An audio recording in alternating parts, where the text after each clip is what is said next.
wife said that deja vu is like God's way.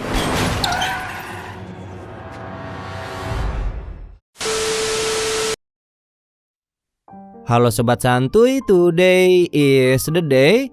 Jumpa lagi bersama gua di channel Warung Santuy. Apa kabar kalian semua? Semoga kalian baik-baik saja dan tetap santuy. Pada video kali ini, gua akan melanjutkan alur cerita film Final Destination bagian kelima. Bagi kalian yang belum menonton film sebelumnya, nanti akan gua taruh linknya di deskripsi video atau di kolom komentar ya. Oke, daripada kalian penasaran dengan cerita filmnya, tanpa basa-basi lagi, kita langsung masuk aja ke isi filmnya.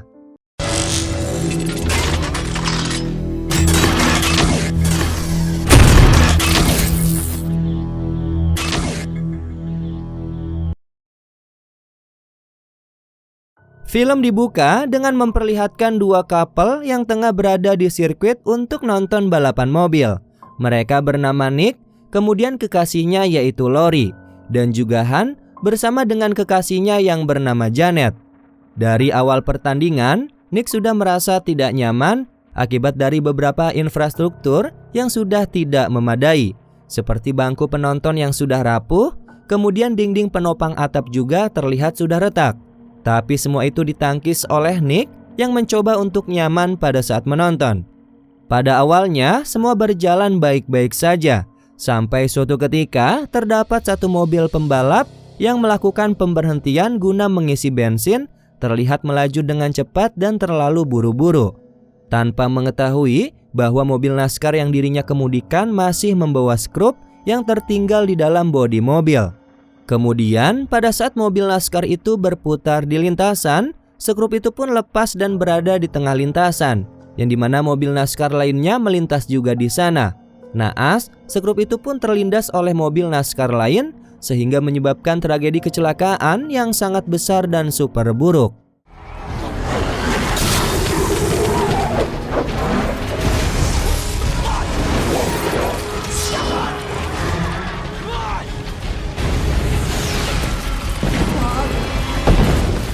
Kecelakaan itu mengakibatkan banyak orang tewas, tak terkecuali Nick, Lori, Han, dan juga Janet. Namun pada saat Nick akan menjadi korban selanjutnya, Nick pun kembali tersadar dari penglihatannya itu. Nick bereaksi dan sempat membuat Lori kesakitan akibat pahanya terkena remasan jari-jari tangannya yang ketakutan. Kemudian dengan cepat, Nick mulai mengatakan satu demi satu rentetan peristiwa mengerikan yang terjadi. Semua perkataannya benar dan segera Nick mengajak teman-temannya untuk keluar dari dalam arena sirkuit. Tapi hal itu membuat kericuhan dan menyebabkan beberapa orang jadi sangat marah terhadap aksinya Nick yang mengganggu ketenangan para penonton lainnya. Benar saja, Nick dan yang lainnya dibawa pergi keluar dari arena sirkuit oleh petugas keamanan. Kemudian dia menjelaskan bahwa akan terjadi suatu kecelakaan yang mengerikan. Tidak begitu lama, kecelakaan pun terjadi. Di sana terdapat seorang wanita bernama Nadia Monroe yang menjadi korban pertama. Walaupun dirinya sudah keluar dari dalam arena sirkuit, Nadia tewas terhantam ban yang lepas dari salah satu mobil NASCAR yang saling tumbuk di arena. Kejadian itu sama seperti apa yang ada di dalam penglihatannya Nick. Setelah itu, mereka berempat kini terlihat masih berada di dalam sebuah kafe yang dimana mereka masih membahas mengenai tragedi yang terjadi di McKinley Speedway. Mereka juga melihat berita yang menayangkan tragedi itu, yang dimana Lori berinisiatif untuk mengajak kekasihnya dan kedua temannya untuk pergi ke tugu peringatan, yang dimana ajakan itu ditolak langsung oleh Janet dan Han. Mereka tidak mau berurusan lagi dengan hal yang menyangkut tragedi itu. Alhasil hanya Nick dan Lori lah yang pergi ke tugu peringatan guna memberikan penghormatan terakhir kepada para korban yang tewas dalam tragedi di McKinley Speedway. Setelah itu, mereka bertemu dengan sepasang suami istri yang juga berhasil terselamatkan oleh aksinya Nick. Dan mereka berterima kasih atas apa yang dilakukan oleh Nick sehingga kedua anaknya dan mereka bisa selamat. Tidak lama kemudian, Nick dan Lori didatangi oleh petugas keamanan yang bernama George. George berniat untuk menyapa kedua pasangan tersebut dan berbincang bagaimana Nick bisa mengetahui mengenai tragedi itu. Tapi tiba-tiba datanglah Carter Daniels yang merupakan salah satu penonton yang selamat, tapi istrinya Chin tewas terkena ban mobil yang terbang tepat di atas kepalanya. Carter diduga adalah seseorang yang memiliki paham rasis terhadap kulit hitam. Sudah dipastikan George lah yang menjadi sasaran rasisnya. Terlebih, George adalah petugas keamanan yang berjaga di dalam sirkuit yang dimana istrinya Carter tewas.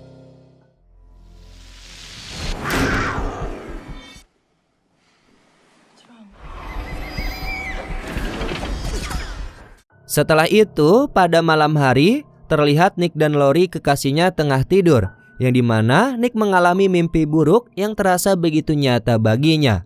Lori pun mencoba untuk menenangkan Nick dan membuatnya agar kembali tidur dengan nyaman. Sementara itu di sisi lain, terlihat Carter tengah mengawasi kediamannya George di tengah malam yang sepi, yang dimana George sendiri juga terlihat masih terjaga dari tidurnya. Tidak lama kemudian, George mendapatkan panggilan telepon dari ibunya yang menanyakan kabar. Di waktu bersamaan, Carter bersiap untuk melangsungkan aksi teror, yang dimana aksi itu sebagai bentuk rasis terhadap kulit hitam dengan cara membakar salib di halaman rumahnya George. Tapi sebelum menyelesaikan aksi itu, beberapa kejadian aneh pun berlangsung begitu saja dengan cepat.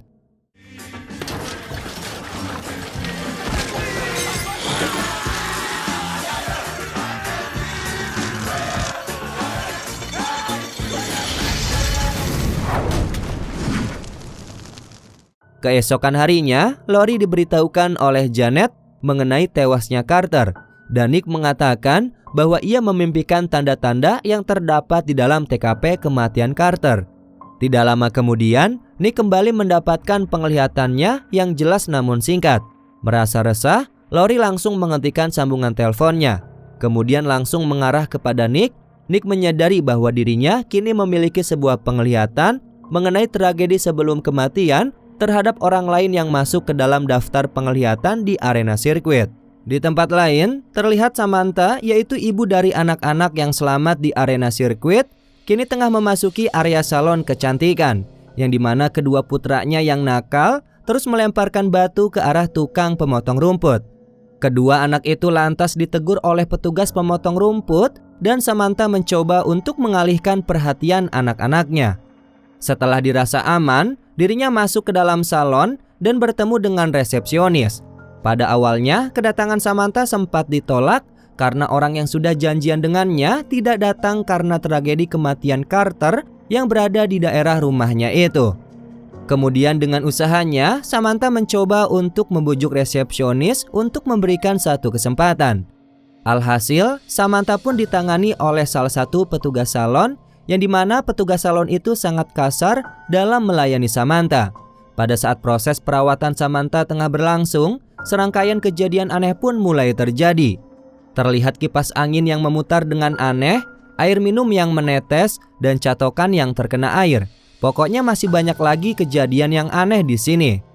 Tidak lama kemudian, datanglah anak-anaknya Samantha yang terjatuh akibat lantai yang licin terkena air, dan bertepatan dengan botol gas yang terbang ke arah kipas angin dan membuat kipas angin itu jatuh tepat di depan kursi tempat Samantha duduk.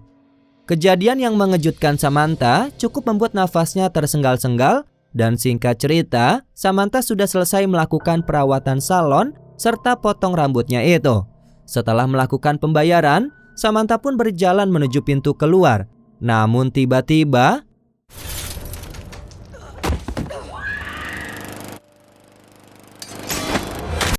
singkat cerita, Nick dan Lori terlihat dikunjungi oleh Han dan Janet. Nick dan Lori sengaja mengundang kedua temannya untuk memberikan kabar mengenai kematiannya Samantha dan si rasis Carter, yang merupakan dua orang yang terselamatkan oleh Nick di arena sirkuit balap. Nick dan Lori mencoba untuk menjelaskan apa yang terjadi kepada Nick, yang tiba-tiba memiliki sebuah penglihatan mengenai kematian seseorang. Tidak hanya itu, Nick dan Lori juga menunjukkan sebuah dokumen yang dimana menjelaskan mengenai kasus serupa, yaitu kasus meledaknya pesawat di kota New York, dan terdapat salah satu orang yang memiliki penglihatan sama seperti Nick. Begitulah Nick dan Lori melakukan riset penelitian melalui internet. Setelah mendengarkan penjelasan dari Nick, Janet pun bertanya siapa selanjutnya, tapi Nick tidak mengingat mengenai runtutan daftar dari serangkaian kematian itu.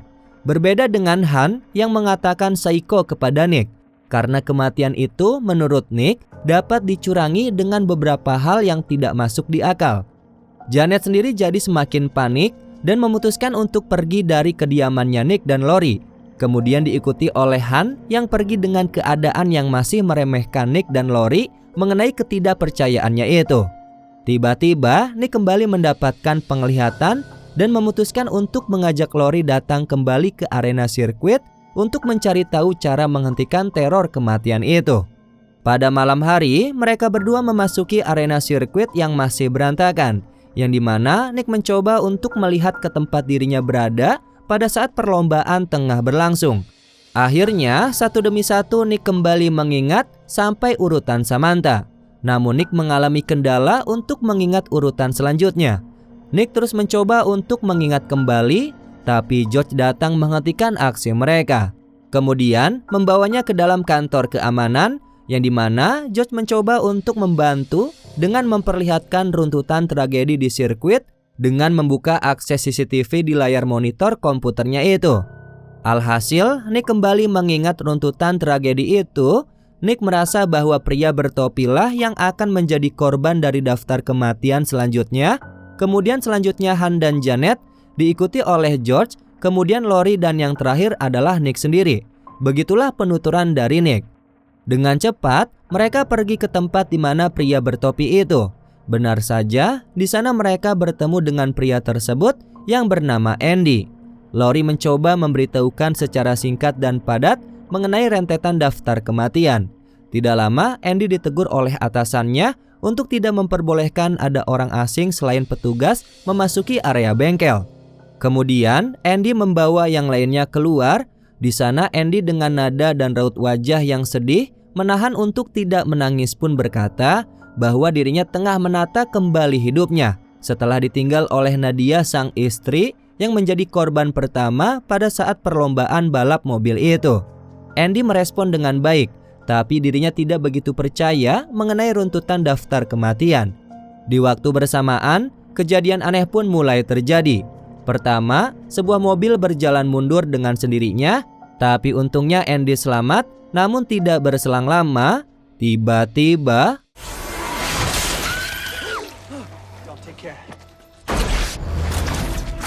selanjutnya kita memasuki daftar bagian Han dan Janet, yang dimana mereka berada di tempat yang berbeda. Han baru saja selesai enak-enak dengan wanita random di kawasan kolam renang. Sementara itu Janet sendiri baru saja keluar dari sebuah toko. Dan kejadian aneh pun mulai terjadi pada saat kaca mobil bagian depan terkena kotoran burung, dan sambil mengemudi, Janet mencoba untuk membersihkannya. Dan kejadian aneh lainnya adalah sunroof mobilnya Janet tiba-tiba error dan terbuka sendiri. Di sisi lain, terlihat Nick kembali mendapatkan penglihatan yang dimana dirinya melihat sebuah pertanda yang mengacu kepada air. Dengan segera, Nick memperingatkan Han untuk jangan dekat-dekat dengan air.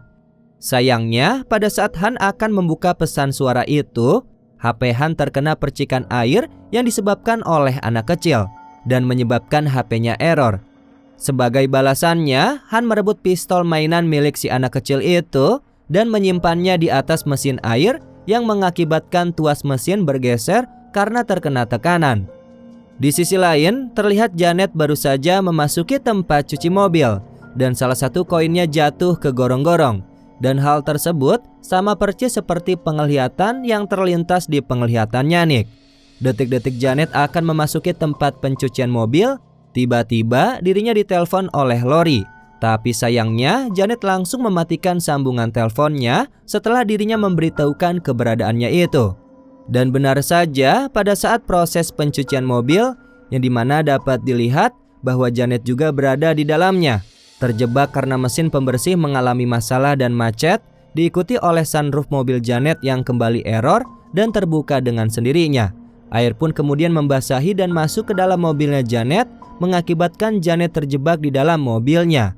Di tempat berbeda, Han sendiri tengah berjuang untuk menyelamatkan nyawanya karena tubuhnya yang tersedot oleh air kolam renang. Terlihat Lori dan George pergi menuju ke tempat Janet. Sementara itu Nick sendiri pergi ke tempat di mana Han berada. mereka membagi tugas untuk menyelamatkan kedua temannya. Beruntungnya, Lori dan George datang tepat waktu dan berhasil menyelamatkan Janet. Tapi berbeda dengan Han yang tewas tersedot air di dalam kolam renang dan tubuhnya hancur seketika, dapat dilihat dari pancuran air yang berwarna merah darah mengeluarkan beberapa organ dalam tubuh Han yang tewas itu. Setelah tragedi mengerikan tersebut, diketahui bahwa George lah selanjutnya dan dirinya tidak mau berbuat apa-apa untuk mencurangi kematiannya. Dengan berpasrah karena keluarganya sudah menunggu, begitulah ucapnya George. Singkat cerita, pada malam hari, Nick dan Lori pergi ke rumahnya George, yang dimana diketahui bahwa George berusaha untuk mengakhiri hidupnya dan menyerah untuk berjuang mencurangi rentetan daftar kematiannya itu. Tapi usahanya gagal setelah seharian George berusaha untuk mengakhiri hidupnya dan kembali selamat. Dirasa bahwa dengan mereka berhasil menyelamatkan Janet dari daftar rentetan kematian, mereka pun berpikir bahwa mereka memutuskan rentetan kematian itu. Mereka terlihat menampilkan raut bahagia, termasuk George yang kembali ceria. Mereka menuang minuman dan bersulang. Keesokan harinya, terlihat Nick kembali mengalami sebuah penglihatan yang diikuti oleh berita John, yaitu salah satu penyintas yang selamat dari peristiwa di sirkuit balap mobil. Dan dengan segera, Nick menghubungi George guna memberitahukan daftar kematiannya salah. Dan selanjutnya adalah pria koboi yang duduk tepat di depannya Nick, yaitu bernama John. Nick mengatakan agar mereka segera bertemu di rumah sakit yang dimana John tengah dirawat. Dan benar saja, setelah mereka tiba di rumah sakit, John pun tewas tertimpa reruntuhan.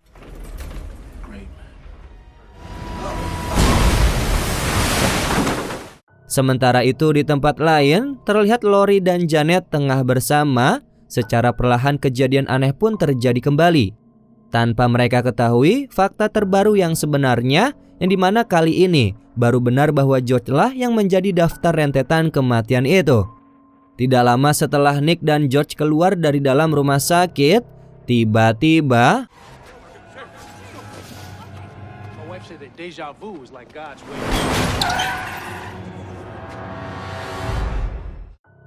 kejadian itu semakin membuat Nick khawatir kepada Lori yang tengah berada di mall bersama dengan Janet, yang dimana Nick datang berniat untuk menemui mereka berdua dan memberitahukan fakta yang sebenarnya. Tanpa diberikan jeda barang sedetik saja, Nick sudah kembali mendapatkan sebuah penglihatan mengenai bioskop yang akan meledak dan terbakar. Dan dari sinilah dimulai kembali kejadian rentetan aneh yang mengerikan. Tapi beruntungnya, Lori peka dan mulai khawatir seperti ada sesuatu yang tidak beres. Sementara itu di sisi lain, Nick terus mencoba memasuki ruangan teater bioskop satu demi satu untuk menemukan keberadaannya Lori dan Janet. Akhirnya, Nick berhasil memasuki teater 13 yang dimana Lori dan Janet berada. Nick berhasil mengeluarkan Lori, namun Janet yang keras kepala dan sudah muak mengenai rentetan daftar kematian tersebut memilih untuk tetap diam dan melanjutkan untuk menonton. Dan benar saja, tidak lama kemudian, tiba-tiba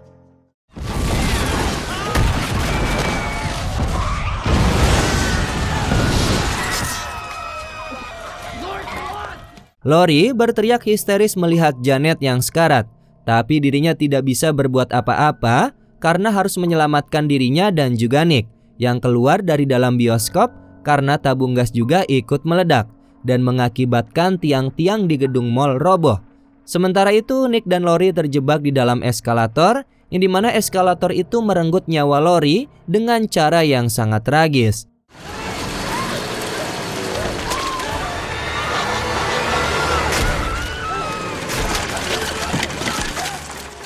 Nick berteriak histeris dan kemudian tersadar dari penglihatannya, yang dimana dirinya masih berada di area luar rumah sakit bersama dengan George yang baru saja mengalami kecelakaan tertabrak mobil. Dan dengan segera, Nick berlari pergi ke arah mall yang dimana Lori dan Janet berada. Dirinya pergi ke ruangan penyimpanan gas yang terlihat sudah terbakar. Dirinya mencoba untuk menghentikan api yang membakar beberapa kaleng gas itu. Aksinya itu sungguh terbilang berbahaya. Tanpa ditemani siapapun, Nick berada di tengah-tengah minyak gas yang besar. Dan dengan sedikit api yang berkobar, gas-gas besar mulai bocor karena terkena tembakan paku yang terjatuh. Sementara itu Nick tidak bisa berbuat apa-apa karena sebelah tangannya tertahan oleh paku yang menyebabkan dirinya tidak bisa berbuat apa-apa. Tapi akibat dari aksi penyelamatannya tersebut, Nick berhasil menyelamatkan nyawa kekasihnya dan semua orang yang ada di dalam teater bioskop dengan cara membocorkan air yang mengalir di atas pipa ruangan gas.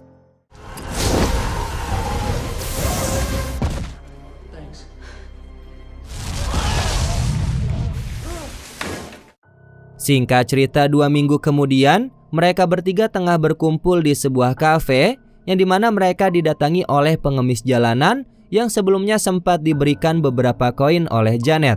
Setelahnya, Nick merasakan bahwa rentetan kematian mulai datang kembali menghantui mereka bertiga. Dan benar saja, sebuah mobil tronton datang ke arah mereka.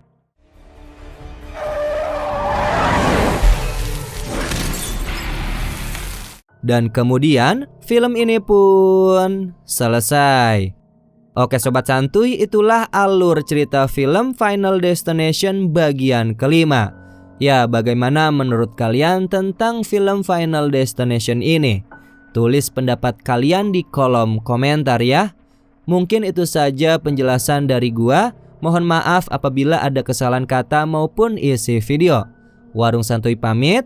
Dan jangan lupa untuk tetap santuy.